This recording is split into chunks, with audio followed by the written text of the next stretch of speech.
You watched the shorts, you dropped the comment, and now you're here for the real story behind how we shrink these space brains down to fit in a potato. Welcome to the Goblin Deep Dive on Quantized Models. I'm Izzy Rotgut, and today we're talking math, memory, and making magic out of less. So first off, what is quantization? In big LMS, model weights, the numbers that make up the neural net, are usually stored as float 32 or float 16. That's 32 or 16 bits per weight. Precise, flexible, but heavy as hell. Now, take a 7 dB parameter model. We're talking billions of weights. That adds up fast, and suddenly you need 100 gigs of RAM to run something that barely fits in your closet. Quantized then drops those weights down to lower precision, like 8-bit integers. Int 8. 4-bit int 4, even 2-bit in some cases. That's half the size or less, and way lighter on memory. It's like replacing your whole wrench set with high tensile plastic. Lighter, smaller, good enough for most jobs. How's that done?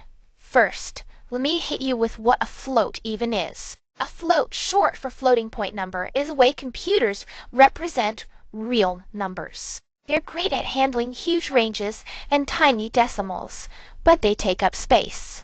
A float 32 uses 32 bits to store each value. That means a bunch of digits for precision you might not even need half the time. Quantization takes those float values and maps them to a smaller set, like converting float 32 to int 8 or int 4. Instead of a big, precise number, you use a smaller, rougher version with some scaling and offset to keep it usable. You're trading precision for space. If done right, the model still thinks straight or close enough for most jobs. Usually there's some clever scaling, offsetting, and rounding going on, so the smaller numbers still mean the right thing. You're throwing out some precision, but if it's done right, the model still thinks straight. All right, formats. Let me hit you with some names you've seen floating around the internet. GGUF.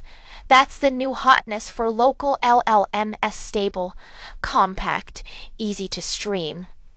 It's replacing GML and making 4-bit chatbots run smooth on garbage tier hardware. GPTQ quantizes models offline with a matrix approximation technique.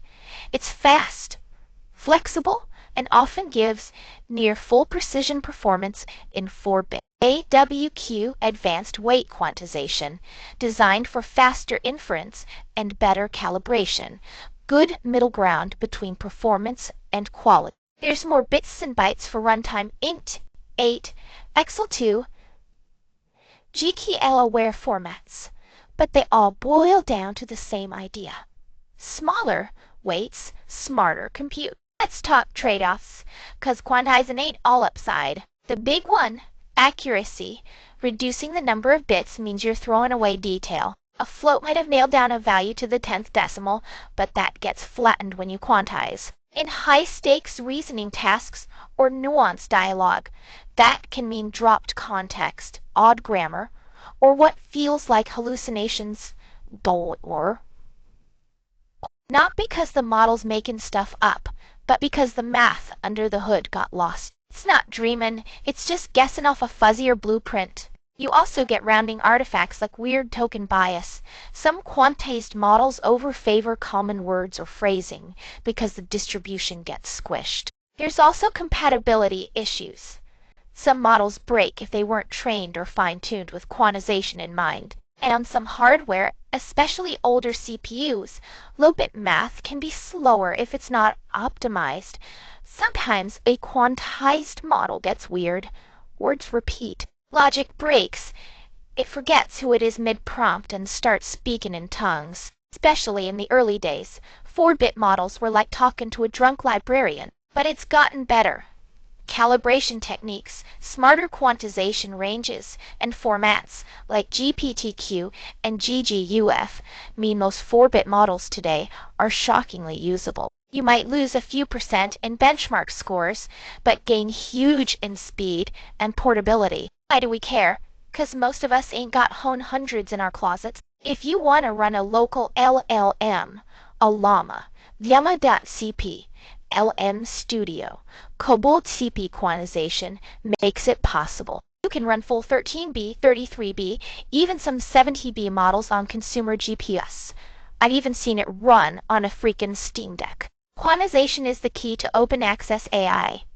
It's why open source is winning hearts and eating silicon. The next time you see a 4-bit GGUF file and wonder if it's going to work, try it. Might be a little fuzzy, might be perfect, but it's real tech, getting better every week. I'm Izzy Rotgut, and I'll always take a scrappy, downclocked, duct-taped brain over a black box in a server farm. Want to see how different quant methods stack up in real-world tests? Or need help picking the right format for your rig? Drop a comment, and I'll break it down bit by bit. Want to learn how to actually run these things? Local tools, hardware tricks, model loaders, drop it in the comments, and I'll get the goggles. Rotgut out.